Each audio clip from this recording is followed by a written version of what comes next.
মুখ্যমন্ত্ৰীৰ খং উঠিছে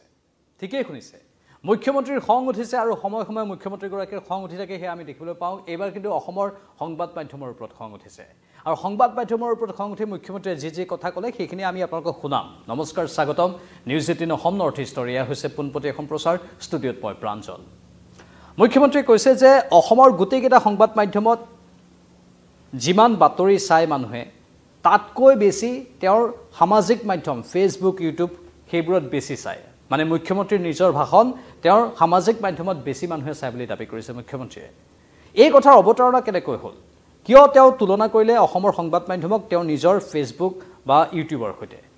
আসলে গোটেই ঘটনাক্ৰম আৰম্ভ হ'ল কংগ্ৰেছৰ বাতৰি কৰাক লৈ গৌৰৱৰ প্ৰসংগক লৈ আৰু আন কেতবোৰ বিষয়ক লৈ যেটো মুখ্যমন্ত্ৰীয়ে পোনপটীয়াকৈ ক'লে যে যেতিয়া কংগ্ৰেছৰ পৰা কোনোবা এজন নেতা বিজেপিলৈ আহে তেতিয়া সেই নেতাজনক বিজেপিত বিজেপি বুলি অসমৰ সংবাদ মাধ্যমে সম্প্ৰচাৰ কৰে বাতৰি কিন্তু যেতিয়া বিজেপিৰ পৰা বা আন কোনোবা দলৰ পৰা কংগ্ৰেছত নতুনকৈ যায় সেই মানুহজনক কংগ্ৰেছী বুলি অসমৰ সংবাদ মাধ্যমে নকয় বা সেই বিষয়বোৰক লৈ টক শো নাপাতে ইয়াত বৈষম্য কৰাৰ অভিযোগ উত্থাপন কৰিছে মুখ্যমন্ত্ৰীগৰাকীয়ে মুখ্যমন্ত্ৰীৰ মতে যেনে ধৰণে গৌৰৱ গগৈক অতি সহজভাৱে অসমৰ একাংশ সাংবাদিকে প্ৰশ্ন কৰে ঠিক মুখ্যমন্ত্ৰীক একাংশ সাংবাদিকে অতি কঠোৰভাৱে প্ৰশ্ন কৰে মুখ্যমন্ত্ৰীৰ এই মন্তব্য আৰু হেহে মুখ্যমন্ত্ৰী অসন্তুষ্ট অসমৰ সংবাদ মাধ্যমক লৈ মুখ্যমন্ত্ৰী আনকি এনে ধৰণেও ক'লে যে মই এই বুমবোৰৰ আগত বা মাইক্ৰোফোনবোৰৰ আগত যিখিনি কথা কৈ আছো মই মোৰ নিজৰ সামাজিক মাধ্যমত প্ৰচাৰৰ বাবেহে কৈ আছো আপোনালোকৰ বাবে কৈ থকা নাই ইত্যাদি বিভিন্ন কথা মুখ্যমন্ত্ৰীগৰাকীয়ে কৈ দিলে আসলতে গোটেই প্ৰসংগ কংগ্ৰেছত একাংশ নেতাই যোগদান কৰাক লৈ বা গৌৰৱ গগৈৰ বিহু নাচক লৈ বা আন কেতবোৰ কথাক লৈ আহিল আৰু গৌৰৱ গগৈৰ প্ৰসংগ উল্লেখ কৰি মুখ্যমন্ত্ৰীয়ে ক'লে যে ভিতৰে ভয় আছে বাহিৰত অন্যতা দেখুৱাবলৈহে গৌৰৱ গগৈ অৱতৰত বিহু নাছিলে আমি 10000 নাচনিক বিহু নচাম আমাৰ বিহু বেলেগ হ'ব কংগ্ৰেছৰ বিহুৱে পাত্তা নাপাব ঠিক এনে ধৰণৰ কথাবোৰ উল্লেখ কৰিলে মুখ্যমন্ত্ৰীগৰাকীয়ে আমি মুখ্যমন্ত্ৰীৰ মন্তব্যটো শুনাই লৈছো এবাৰ শুনক মন্তব্য তাৰ পাছত পৰৱৰ্তী বিশ্লেষণখিনি আমি আগবঢ়াম আমাৰ এই সম্প্ৰচাৰৰ জৰিয়তে প্ৰথমে মুখ্যমন্ত্ৰীৰ বক্তব্যটো শুনি লওক টিকেটা চেনেলে বেছিকৈ কংগ্ৰেছ কৰি থাকে মই অনুৰোধ কৰিছো ভাই কিমান নিজক তলত নামাব যদি বিজেপি হ'ব পাৰে কংগ্ৰেছী ৱৰ্ডটো আহিব পাৰে নে নাই কালিৰ পৰাটো কাৰো এটা টকশ্বত মই কংগ্ৰেছী ৱৰ্ডটো দেখা নাই নে দেখিছো কক নিজৰ বুকুত হাত থৈ ককচোন কোনে কোনে কংগ্ৰেছী বুলি লিখিছে তেতিয়ালে এইবিলাক কৰে কাৰণে মানুহে বেয়া পায় আৰু আপোনালোকে জানে যে মই যিটো কওঁ মানুহৰ মাজত বেছি কৈ যায় কাৰণ মোৰ ফেসবুক সোশ্যাল মিডিয়া সব মিলি আপোনালোকতকৈ কভাৰেজ বেছি হয়নে নহয় আপোনালোকতকৈ কভাৰেজ মোৰ বেছি হয়নে নহয় সেইকাৰণে আপোনালোকেতো দাবী ৰাখিব নোৱাৰে কথাটো সঁচা কথাটো ওলাবই এতিয়া আজি যে মই এতিয়া আপোনালোকক কৈ আছো আপোনালোকৰ কাৰণে কোৱা নাই মোৰ পেজটোত যায় যাতে মই সেইটো কাৰণে কৈ আছো যদি বিজেপি জয়েন কৰিলে বিজেপি অমুক খৰব হৈ গ'ল তমুক গৰম হৈ গ'ল কালিৰ পৰা কংগ্ৰেছী ৱৰ্ডটো আপোনালোকে কিয় দিয়া নাই মোক এতিয়া আপোনালোকে এইটো উত্তৰটো দিয়কচোন আপোনালোকে সাইড কিয় লয় সাইড ল'ব লাগে নেকি সাংবাদিকে কওকচোন হা এইটোতো ল'ব নালাগে নে ল'ব লাগে আপোনালোকে মোক প্ৰশ্ন সুধিব লাগে ছাৰ কংগ্ৰেছী যে হ'ল কংগ্ৰেছত কিবা প্ৰতিক্ৰিয়া হৈছে নেকি আপোনালোকে এনেকুৱা এটা কৰি আছে যেন কংগ্ৰেছত ডাঙৰ ডাঙৰ লিডাৰবিলাক জইন কৰিলে আৰু এজনে কি কৈছে যে প্ৰতি 10 ছেপ্টেম্বৰত জইন কৰিব 10 ছেপ্টেম্বৰটো জাতীয় দিৱস নেকি 9 তাৰিখে কিয় জইন নকৰে মোৰ যদি ঘৰত তিনটা মোৰ যদি ঘৈণী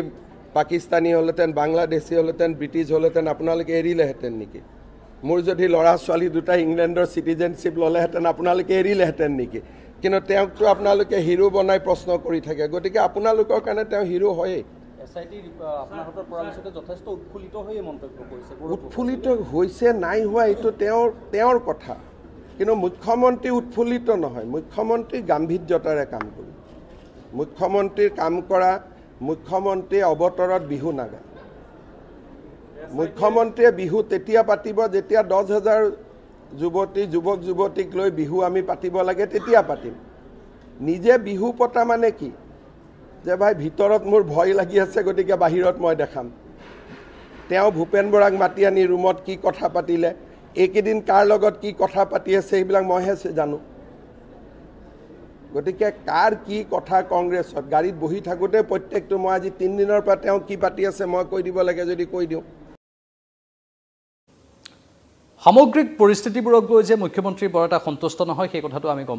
গম পাইছোঁ আৰু স্বাভাৱিকতেই বিভিন্ন কথা ইয়াত আহি পৰে কিন্তু এটা কথা স্পষ্ট ৰূপত ক'ব বিচাৰোঁ যে অসমৰ সংবাদ মাধ্যমে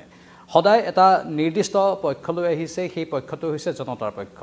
আৰু জনতাৰ পক্ষত কেতিয়াবা মুখ্যমন্ত্ৰীক কঠোৰভাৱেও প্ৰশ্ন কৰা হয় সমান্তৰালভাৱে কিন্তু গৌৰৱ গগৈকো কঠোৰভাৱে প্ৰশ্ন কৰা হয় একাংশ সাংবাদিকে হয়তো ক'ৰবাত অলপ সহজভাৱে কিছুমান প্ৰশ্ন কৰিব পাৰে কিন্তু সমান্তৰালভাৱে অসমৰ যিসকল প্ৰকৃত অৰ্থত সাংবাদিক সেইসকলে কিন্তু সদায় নিজৰ স্থিতিত অটল থাকে প্ৰকৃত কথাবোৰ জনসাধাৰণৰ কথাবোৰ মুখ্যমন্ত্ৰীৰ সন্মুখতেই হওক অথবা গৌৰৱ গগৈৰ সন্মুখতেই তুলি ধৰে মুঠতে এতিয়া এই বিষয়বোৰক লৈ অৱশ্যে হয় একাংশ ক'ৰবাত সংবাদ মাধ্যম হয়তো আছে বা থাকে যিসকলে অলপ ক'ৰবাত ছফ্ট কৰ্নাৰ এটা ৰাখে বা এটা পক্ষ বিভিন্ন সময়ত